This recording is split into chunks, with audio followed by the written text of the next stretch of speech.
بسم اللہ الرحمن الرحیم۔ السلام علیکم۔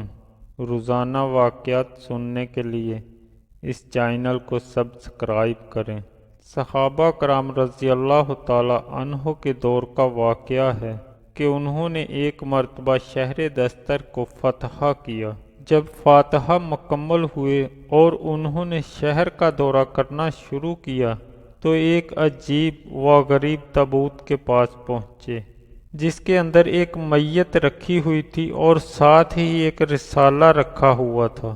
حضرت عمر رضی اللہ تعالی عنہ کا دور تھا، لہٰذا ان لوگوں نے فوراً ایک عجیب و غریب زبان میں موجود یہ رسالہ یا کتاب حضرت عمر رضی اللہ تعالی عنہ کی خدمت میں بھیج دیا۔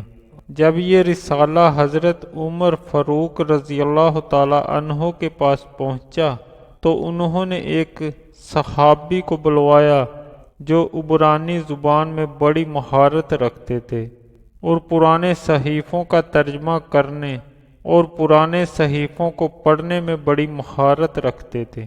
حضرت عمر رضی اللہ تعالی عنہ نے وہ صحابی کعب بن زید رضی اللہ تعالی عنہ کو فرمایا اس پورے صحیفے کا عربی میں ترجمہ کر دیں۔ جب انہوں نے ترجمہ کیا تو حیرت انگیز بات بتلائے کہ یہ رسالہ بالکل قرآن مجید کی طرح احکامات پر مشتمل ہے، یعنی ایسے احکامات جو بہت جامع اور معنی ہیں، اور اس کے اندر بعد میں آنے والے یعنی ہم لوگوں کے واقعات، حالات اور کیفیات لکھی ہوئی تھی۔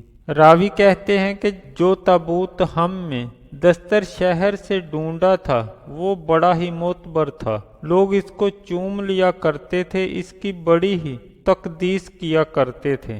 اگر کبھی قحط سالی ہوتی اور بارش کا کوئی امکان نہیں ہوتا تو اس کو کھول دیتے، اس میں موجود میت کو دیکھ کر فوراً آسمان پانی برسانا شروع کر دیتا۔ اس لیے راوی جانے صحابی فرماتے ہیں کہ ہم نے اس بدعت اور غلط حاجت کو ختم کرنے کے لیے فوراً ہی اس تابوت یعنی میت کو دفن کرنے کا ارادہ کیا، مگر ہمیں یہ ڈر تھا کہ لوگ اس کی عقیدت میں اتنا زیادہ مبتلا ہو چکے ہیں کہ وہ قبر کھود کر دوبارہ اس میت کو نکال لیں گے اور اس کی بے حرمتی کرتے رہیں گے۔ چنانچہ رات کے اندھیرے میں ہم بہت سارے لوگوں نے مل کر ایک جگہ پر 13 قبریں کھودیں۔ ان قبروں میں کسی ایک قبر میں اس میت کو دفن کر دیا، حتیٰ کہ اب ہم کو بھی معلوم نہیں کہ ان 13 میں سے کون سی قبر ہے جس میں میت دفن ہے۔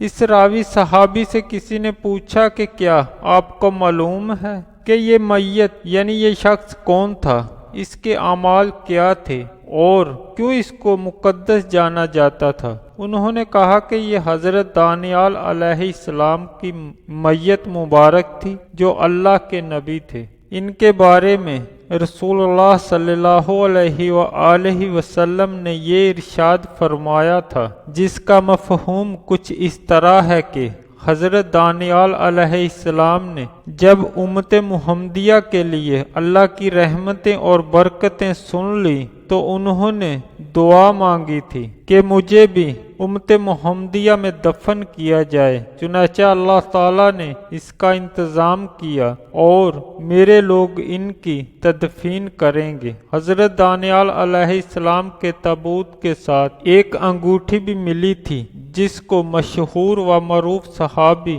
حضرت ابو موسیٰ اشعری رضی اللہ تعالی عنہ نے اپنے پاس رکھ لیا تھا۔ اس پر 2 شیر بنے ہوئے تھے جو بڑے عجیب و غریب تھے۔